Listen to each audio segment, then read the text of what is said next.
ان هذا القرآن يهدي للتي هي اقوم ويبشر المؤمنين الذين يعملون الصالحات ان لهم اجرا كبيرا۔ بے شک یہ قرآن اس راستے کی ہدایت کرتا ہے جو بالکل سیدھا ہے، اور ان صاحبان ایمان کو بشارت دیتا ہے جو نیک اعمال بجا لاتے ہیں کہ ان کے لیے بہت بڑا اجر ہے۔ اعوذ باللہ من الشیطان الرجیم، بسم اللہ الرحمن الرحیم۔ معزز ناظرین السلام علیکم، میں ہوں آپ کا میزبان ساجد رضوی۔ آپ تمام ناظرین دیکھ رہے ہیں سوال ہمارے جواب قرآن مجید سے۔ یہ ایک واحد ایسا پروگرام ہے چینل وین کا جس میں ہم لوگ صرف اور صرف قرآن مجید کے حوالے سے آپ تمام تک پوچھے گئے سوالوں کے جوابات پہنچاتے ہیں، اور ہم لوگ کی کوشش یہ ہوتی ہے کہ قرآن مجید ایک ایسی کتاب ہے جو قیامت تک باقی رہے گی، اور اللہ تعالیٰ کی یہ کتاب ہے جس میں ہر چیز موجود ہے۔ اب سوال یہ ہوتا ہے کہ ہم اپنی زندگی گزار رہے ہیں، اور اس زندگی گزارنے میں ایک اور اہم کام پر ہم فوکس کرتے ہیں، وہ یہ ہوتا ہے کہ ہم انتظار کر رہے ہیں۔ کس کا انتظار کر رہے ہیں؟ امام وقت کا، امام عصر علیہ السلام کا۔ تو امام عصر علیہ السلام کی موجودگی، ان کی غیبت کے بارے میں اور ان کے انتظار کا کیا کانسیپٹ ہے، یہ ساری چیزیں بھی قرآن مجید میں موجود ہونا چاہیے، کیونکہ اتنا بڑا عمل ہے ہم انجام دے رہے ہیں۔ انہی سارے سوالوں کے ساتھ آئیے ہم شو پر ملاقات کرتے ہیں۔ سب سے پہلے ان کا استقبال کرتے ہیں اس شو پہ عالی جناب مولانا کمال احمد خان صاحب قبلہ کا۔ اس کے بعد میں اپنے سوالات انشاءاللہ ان سے پوچھوں گا۔ السلام علیکم مولانا صاحب۔ وعلیکم السلام ورحمۃ اللہ وبرکاتہ۔ بہت شکریہ آپ کا، وقت نکالا اور آج شو پر موجود ہیں آپ کا بھی شکریہ ادا کرتے ہیں۔ جی مولانا صاحب، ایک اہم سوال، کیونکہ انتظار ایک سب سے بہترین عمل قرار پایا ہے روایتوں کی روشنی میں۔ انتظار کا جو کانسیپٹ ہے، کیونکہ ہم کو امام وقت کا انتظار کرنا ہے، ایک امت ہے جو اپنے امام کا انتظار کر رہی ہے، کیا اس کانسیپٹ کو قرآن مجید میں بھی بیان کیا گیا ہے، یا اس انتظار کے فلسفے کو؟ بسم اللہ الرحمن الرحیم وبہ نستعین وہو خیر المعین۔ جیسا کہ آپ نے خود فرمایا کہ انتظار ایک بہترین عمل ہے۔ انتظار خاموش رہنے کا نام تو نہیں ہے، انتظار امید ہے اس بات کی کہ حق باطل پہ فتح پائے گا، انتظار ہے کہ مظلوم اپنا حق پائے گا۔ جی، ہر دور کا ظالم، ہم اس بات کا انتظار کرتے ہیں کہ ہر دور کا ظالم اپنے ظلم کی انتہا کو پہنچے گا اور اپنے انجام کو پہنچے گا۔ ظاہر سی بات ہے، جو عمل اتنا عظیم ہو، جس کے بارے میں خود پیغمبر اکرم صلی اللہ علیہ وآلہ وسلم ارشاد فرماتے ہیں، افضل اعمال امتی انتظار الفرج۔ اب اس کانسیپٹ کو قرآن مجید میں ہونا ہی چاہیے، جی بالکل، کیونکہ اتنا عظیم کانسیپٹ ہے۔ میں آپ کی خدمت میں عرض کروں، سورہ انعام آیت نمبر 158 میں قرآن مجید کا اس طرح ارشاد ہے، بسم اللہ الرحمن الرحیم، هل ينظرون الا ان تأتیہم الملائکہ او یاتی ربک او یاتی بعض آیات ربک یوم یاتی بعض آیات ربک لا ينفع نفسا ایمانها لم تکن آمنت من قبل او کسبت فی ایمانها خیرا قل انتظروا ان منتظرون۔ اس آیہ کریمہ میں اگر آپ غور فرمائیے، پروردگار عالم کا ارشاد ہوتا ہے یہ صرف اس بات کے منتظر ہیں کہ ان کے پاس ملائکہ آ جائیں یا خود پروردگار عالم آ جائے، یعنی عذاب پروردگار عالم آ جائے، اس کی بعض نشانیاں آ جائیں۔ تو جس دن اللہ تعالیٰ کی بعض نشانیاں آ جائیں گی، اس دن جو نفس پہلے سے ایمان نہیں لائے ہیں، اور یا تو ایمان لے آئے ہیں لیکن انہوں نے کوئی نیکی نہیں کیا ہے، تو اس ایمان کا کوئی فائدہ نہیں ہوگا۔ اب اس کے بعد قرآن مجید کہتا ہے تو اب کہہ دیجئے کہ تم لوگ بھی انتظار کرو اور میں بھی انتظار کر رہا ہوں۔ اگر آپ اس آیہ کریمہ کو، چونکہ آپ سب جانتے ہیں اس بات کو کہ ہم جب بھی کسی آیہ کریمہ کی توضیح یا تفسیر کرتے ہیں جی تو سہارا معصومین علیہ الصلوۃ والسلام سے لینا پڑتا ہے، ظاہر سی بات ہے چونکہ possible ہی نہیں عالم کتاب وہی ہیں۔ اس آیت کے ذیل میں ابو بصیر جو امام جعفر صادق علیہ الصلوۃ والسلام کے خاص صحابیوں میں سے تھے، وہ فرماتے ہیں کہ حضرت نے فرمایا کہ اس دن سے مراد ہمارے قائم کے ظہور کا دن ہے، یعنی حضرت حجت عجل اللہ تعالیٰ فرجہ الشریف کے ظہور کا دن ہے، اور حضرت نے فرمایا خوش نصیب ہیں، یعنی وہ لوگ بہت خوش نصیب ہیں جو ہمارے چاہنے والے ہیں اور حضرت کے ظہور کے منتظر ہیں، اور حضرت کے ظہور کے بعد ان کی اطاعت کریں گے۔ یہ لوگ اولیاء خدا میں سے ہیں، ان کے اوپر کوئی ترس اور کوئی غم طاری نہیں ہوگا۔ یہ قرآن مجید کی ایک آیت جو ہم نے عرض کیا کہ سورہ انعام آیت نمبر 158۔ دوسری آیت قرآن مجید کی جو اس کنسپٹ کو بیان کرتی ہے وہ سورہ یونس کی آیت نمبر 20۔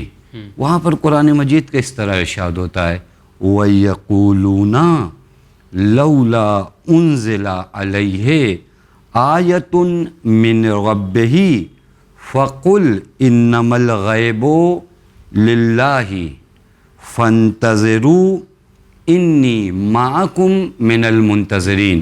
پروردگار عالم کہتا ہے کہ یہ لوگ کہتے ہیں کہ خدا کی طرف سے ان پر کوئی نشانی کیوں نہیں آتی، تو آپ کہہ دیجئے کہ تمام غیب کا اختیار پروردگار عالم کو ہے جی، اور تم انتظار کرو اور میں تمہارے ساتھ انتظار کرنے والوں میں ہوں۔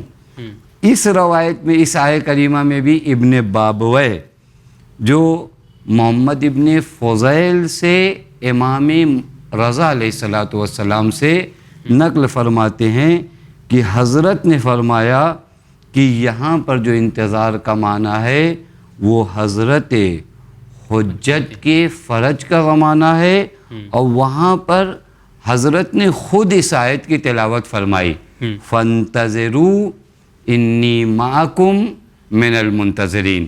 تو اگر آپ غور فرمائیے تو انتظار وہ لفظ ہے جو ایسا نہیں ہے کہ قرآن مجید میں اس کی کوئی دلیل موجود نہیں ہے، بلکہ ایک ایسا کنسیپٹ میں بلکہ آپ کی خدمت میں عرض کروں، نہ صرف ہم بلکہ کائنات میں ہر وہ دین جو آسمانی دین ہے وہاں پہ انتظار کا کنسیپٹ موجود ہے۔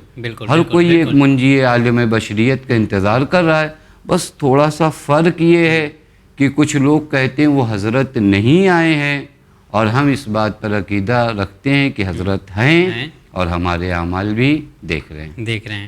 بس اتنا فرق ہے کہ وہ پردہ غیب میں۔ احسنت۔ اوکے، چلیے یہ چند آیتیں تھیں جو قبلہ نے آپ تمام تک پہنچایا کہ جو اس کانسیپٹ کو کلیئر کرتی ہے کہ انتظار جو ہم لوگ اتنا بڑا عمل انجام دے رہے ہیں اور بہترین عمل ہے وہ بھی قرآن مجید میں موجود ہے، اس سے ہمارا جو انتظار ہے اور زیادہ مضبوط ہو جاتا ہے۔ قبلہ اب یہ جاننا چاہیں گے کہ ہم لوگ وجود کے اوپر اکثر سوال اٹھتا ہے کہ امام، جیسا ابھی آپ نے کہا کہ ہم لوگ مانتے ہیں کہ وجود ہے، امام عصر موجود ہیں، پردہ غیب میں ہیں، اور بہت سارے لوگ نہیں مانتے، بولتے ہیں کہ آئیں گے۔ تو کیا کچھ آیتیں قرآن مجید کی آپ حوالہ دے سکتے ہیں کہ جو امام عصر علیہ السلام کے وجود کو ثابت کرتی ہیں؟ احسنتم، یہ بھی سوال بہت اچھا ہے۔ اگر آپ غور فرمائیے، قرآن ایک کتاب ہدایت ہے۔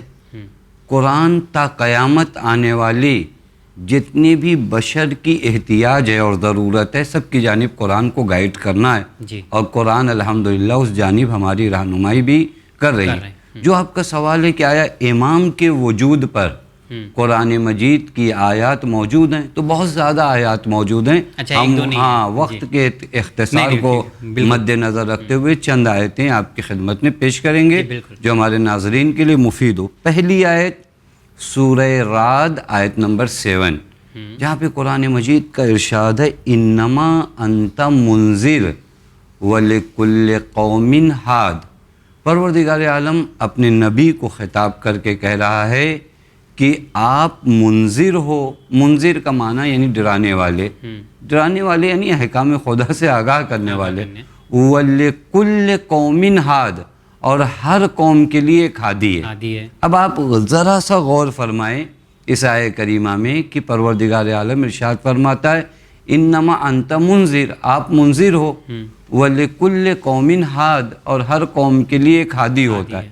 اس قوم کا جو اس زمانے آخر الزمان میں جی رہی ہے اس کے لیے بھی ہادی کی ضرورت ہے یا نہیں ہے؟ بالکل۔ تو جو فرما رہے ہیں خدا کہہ رہا ہے لِكُلِّ قَوْمٍ ہاد، ہر قوم کے لیے ایک ہادی کا ہونا ضروری ہے۔ اب یہاں پر میں آپ کی خدمت میں ایک ایسی روایت پیش کروں جو ابن عباس سے ہے۔ ابن عباس کہتے ہیں کہ جب یہ آیہ کریمہ نازل ہوئی تو پیغمبر نے اپنے سینے کی جانب اشارہ کر کے کہا کہ انا المنذر، میں منذر ہوں، اور حضرت علی کی جانب اشارہ کر کے فرمائی یہ ہادی ہیں۔ اب آپ توجہ فرمائیے گا، قرآن کریم کہتا ہے آپ منذر ہو اور ہر قوم کے لیے ہادی ہے۔ خوب اس آخر الزمان میں جینے والی قوم کا ہادی کون ہے؟ وہی جو ہادی ہے وہی امام معصوم ہے۔ یہ ایک دلیل قرآن مجید کی۔ دوسری دلیل میں آپ کی خدمت میں عرض کروں، سورہ توبہ آیت نمبر 119۔ قرآن کہتا ہے کہ یا ایھا الذین آمنوا اتقوا اللہ وکونوا مع الصادقین، اے صاحبان ایمان تقوی اختیار کرو اور صادقین کے ساتھ ہو جاؤ، سچوں کے ساتھ ہو جاؤ۔ یہاں اگر آپ غور فرمائیے تو قرآن نے کوئی کنڈیشن نہیں لگایا، قرآن نے کہا تم سچوں کے ساتھ ہو جاؤ۔ قرآن جہاں پر بھی کسی غیر معصوم کی اطاعت کا حکم دیتا ہے نا، وہاں ایک کنڈیشن لگاتا ہے۔ ماں باپ کی اطاعت کرنے کا حکم ہمیں دیا ہے، لیکن اس کے بعد قرآن کہتا ہے اگر یہ شرک کی جانب تمہاری دعوت کریں تو ان کی اطاعت نہیں کرنا۔ لیکن اس آیہ کریمہ میں اگر آپ دیکھ لیجئے قرآن نے کوئی کنڈیشن نہیں لگایا، کہا کونوا مع الصادقین، سچوں کے ساتھ ہو جاؤ۔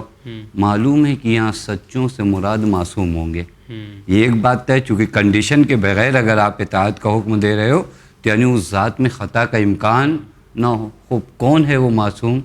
امام حق کے علاوہ کوئی نہیں ہو سکتا، اور کوئی نہیں ہو سکتا، بے شک۔ اور اس کے بعد مع الصادقین، سچوں کے ساتھ ہو جاؤ۔ خوب ہم اس زمانے میں جی رہے ہیں، ہمارے اوپر قرآن کا یہ حکم اپلائی ہوتا ہے یا نہیں ہوتا ہے؟ ہم کس کے ساتھ ہو جائیں؟ کوئی ہو تو اس کے ساتھ ہو جائیں، وہی جو ہوگا وہ امام معصوم ہوگا۔ یہ ایک آیہ کریمہ ہے۔ اس کے بعد ایک بہترین آیت میں آپ کی خدمت میں عرض کروں جسے ہم لوگ روز پڑھتے ہیں، سب کو یاد ہے، سورہ قدر کی، سورہ انا انزلنا جسے ہم کہتے ہیں، الگ اس کا نام سورہ قدر ہے۔ سورہ قدر میں اگر آپ آئیے آیت نمبر 4 کو دیکھیے، تنزل الملائکۃ والروح فیہا باذن ربہم من کل امر۔ یہاں پر تھوڑا سے غور کرنے کا مقام ہے۔ قرآن مجید کہتا ہے، یہ سب بچوں کو، ہمارے قوم کے جوانوں کو اور تمام ہمارے ناظرین کو یہ بات پتہ ہے کہ ماہ مبارک رمضان میں ایک شب قدر ہے۔ جی بالکل۔ ہم سب الحمدللہ اعمال کرتے ہیں اور یہیں سے دعا کرتے ہیں کہ اللہ تعالیٰ اعمال شب قدر کرنے کی توفیق ہم سب کو عنایت فرمائے۔ شب قدر میں قرآن کہتا ہے ملائکہ نازل ہوتے ہیں، تنزل الملائکۃ والروح، ملائکہ نازل ہوتے ہیں اور روح، بنا برباس تفسیر کے روح الامین جو جناب جبرائیل سے بھی بڑے فرشتے ہیں، بنا برباس روایت کے جناب جبرائیل، بہرکیف کچھ بھی ہو، ملائکہ اور روح الامین نازل ہوتے ہیں باذن ربہم، خدا کے حکم سے، من کل امر۔ یہاں پر سوال یہ ہے کہ یہاں پر جو ورڈ قرآن نے استعمال کیا نا، تنزلو، ایسا نہیں ہے کہ پیغمبر کے زمانے میں ملائکہ نازل ہوتے تھے، اب نہیں نازل ہوتے۔ یہاں پر اگر عربی گرامر کی بات کیا جائے تو اس کو عربی میں کہتے ہیں فعل مضارع، یعنی ورب جو استعمال ہوا ہے وہ کنٹینیو بتا رہا ہے کہ ملائکہ لگاتار نازل ہوتے ہیں ہر شب قدر میں۔ شب قدر صرف زمانے پیغمبر میں تھی، آج کے زمانے میں شب قدر نہیں ہے۔ سب کوئی کہے گا کہ شب قدر ہے، شب قدر ہے تو ملائکہ نازل ہوتے ہیں۔ ملائکہ کہاں نازل ہوتے ہیں؟ میرے اوپر نازل ہوں گے، آپ کے اوپر نازل ہوں گے؟ نہیں، ملائکہ نور ہیں۔ جس طرح جہاز ہر جگہ پر رنوے پر نہیں اتر سکتا نا، جہاز کے لیے خاص رنوے بنایا جاتا ہے، اسی طرح ملائکہ جہاں نازل ہوتے ہیں وہ خاص جگہ ہوتی ہے۔ وہ خاص جگہ کون ہے؟ امام معصوم ہے۔ وہ خاص جگہ کون ہے؟ امام معصوم ہے۔ اگر کوئی شب قدر کو مانتا ہے اور قرآن کی آیت کو مانتا ہے تو اس کو کہنا پڑے گا کہ ملائکہ جو نازل ہوتے ہیں ایک وجود امام معصوم کا ہے جس پر یہ ملائکہ نازل ہوتے ہیں. حتیٰ امام محمد باقر نے بڑی حسین دلیل فرمایا، اور آپ نے فرمایا کہ اگر تم ہماری امامت کو ثابت کرنا چاہو، خود حضرت نے ہمیں مشورہ دیا کہ اگر تم ہماری امامت کو ثابت کرنا چاہو تو شب قدر کے ذریعے، یعنی اس سورہ قدر کے ذریعے تم ہماری امامت کو ثابت کر سکتے ہو. اور جیسا کہ میں نے آپ کی خدمت میں عرض کیا. چلیے ایک جاتے جاتے، کیونکہ وقت بالکل نہیں ہے، جو بات آپ نے کہا کہ کیا ملائکہ اس وقت ہی نازل ہوتے تھے یا آج بھی نازل ہوتے تھے، تو میرے سوال میں ایک یہ بھی جواب آپ نے دے دیا ہے کہ امام وقت کے اوپر ملائکہ نازل ہوتے ہیں. چلیے مولانا صاحب بہت بہت شکریہ. انشاءاللہ اگلے ایپیسوڈ میں چند سوالات موجود ہیں ہمارے پاس، پوچھیں گے انشاءاللہ اگلے ایپیسوڈ میں. تو جی ہاں ناظرین، آج کے ایپیسوڈ میں 2 سوال ہم نے کیا. ایک تو انتظار کا جو کانسیپٹ ہے وہ قرآن مجید میں کیا ہے وہ بھی بتایا قبلہ نے، اور وجود کے اوپر بھی کئی دلیلیں پیش کی ہیں، آیتیں کئی قرآن مجید کی قبلہ نے آپ تمام تک پہنچائی ہیں. یہ ساری چیزیں اور زیادہ ہم لوگوں کا جو ایمان ہے اس کو مضبوط کرتی ہیں، اور آنے والے دن میں بھی چند ایسی آیتوں کا حوالہ دے کر امام زمانہ علیہ السلام کے بارے میں ہم لوگ بات کریں گے اگلے ایپیسوڈ میں. ایک بار پھر سے برائے کرم آپ لوگ جڑیے گا اور دیکھیے گا کس طرح کے سوالات اگلے ایپیسوڈ میں ہم کریں گے انشاءاللہ. دیکھتے رہیے چینل میں. بہت بہت شکریہ.